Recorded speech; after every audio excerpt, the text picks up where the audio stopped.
Hello everyone, my name is Jelly Anucena. Welcome to my Jelly Family Vlog. At kung kayo po ay bago sa aking channel, pa-subscribe na rin po sa aking channel. Then, ang topic po natin ngayon ay kung paano gumawa ng YouTube banner gamit ang Canva app. May free po dito. Tapos, at sa mga naghahanap po kung paano gumawa ng YouTube channel, pindutin nyo lang po ang nasa itaas ng screen ng video ito at dadalhin po kayo sa kung saan kung paano gumawa ng YouTube thumbnail gamit ang Canva app. And then, sana po ay tapusin nyo po itong video ito at kung magustuhan nyo rin po, pwede po bang pa-share, pa-comment at pa-subscribe na rin po para ma-update po kayo sa mga bagong video kong ilalabas. At huwag na po tayong patupik-tupik pa, dadalhin ko na po kayo kung paano gumawa ng YouTube banner. Panoorin nyo po ito. Mag-upload lang po tayo ng Canva sa App Store. Yan, punta na tayo sa Canva. Tapos hanapin natin, mag-edit tayo ng YouTube banner. Dito po sa Canva may free at yung may mga corona po ay may mga bayad na. Yan po ang example ng YouTube banner. Edit natin ang pangalan. Palitan natin ang pangalan ko. Jelly Ann Vlog.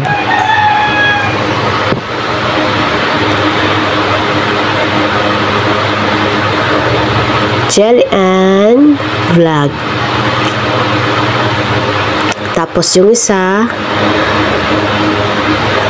edit natin. Welcome to my channel. Yan pong font na yan ay pwedeng baguhin ng kulay. Pwedeng black, red, green, depende po sa inyo. May mga araw po akong mga inilagay dito para hindi po kayo maligaw.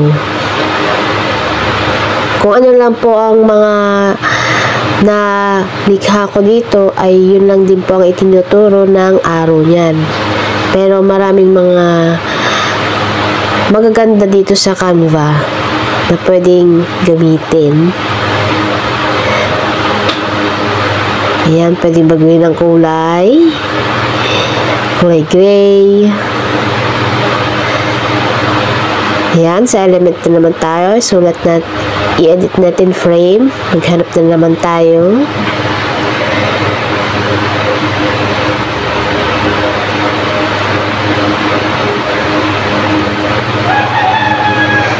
Frame.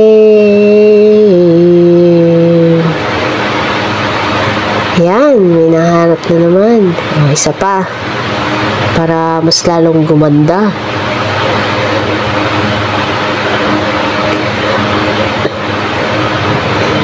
May mga sample dito na YouTube banner, kaya YouTube thumbnail na pwede nyong gamitin na pwedeng i-re-edit din.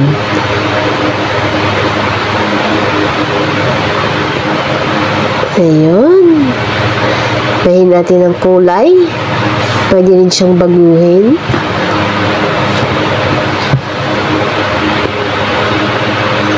Yan. O, pati ang background, pwede rin yan baguhin. Kahit anong gusto nyong kulay, depende po sa inyo.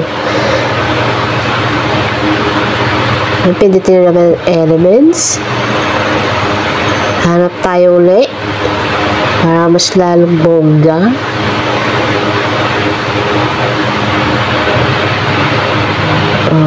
Yan.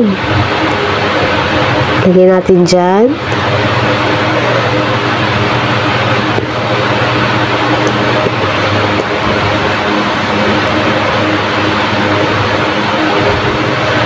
Madali lang po itong gawin, itong Canva to. Basta pag-aralan nyo lang kung ano yung mga design, elements, text. Basta yung may mga corona po dito ay yung may mga bayad. Pero magaganda naman dito yung mga walang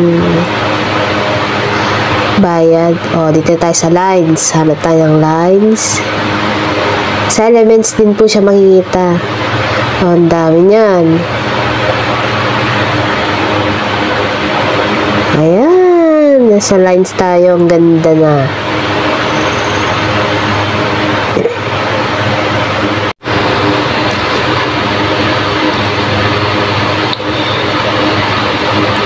Pwede natin siyang i-adjust.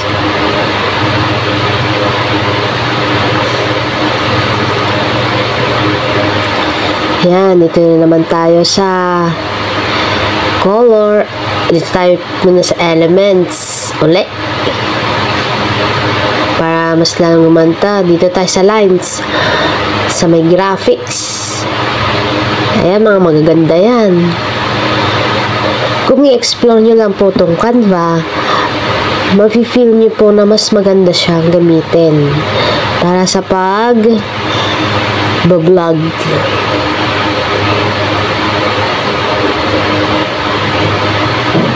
Adjust natin, adjust.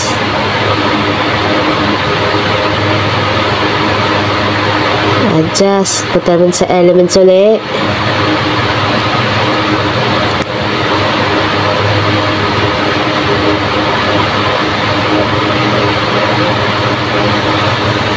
Ayun, may nakita na naman ako.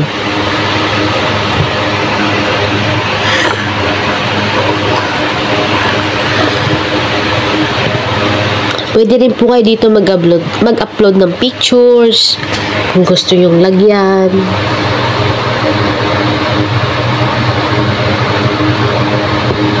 Ayan, bongga na.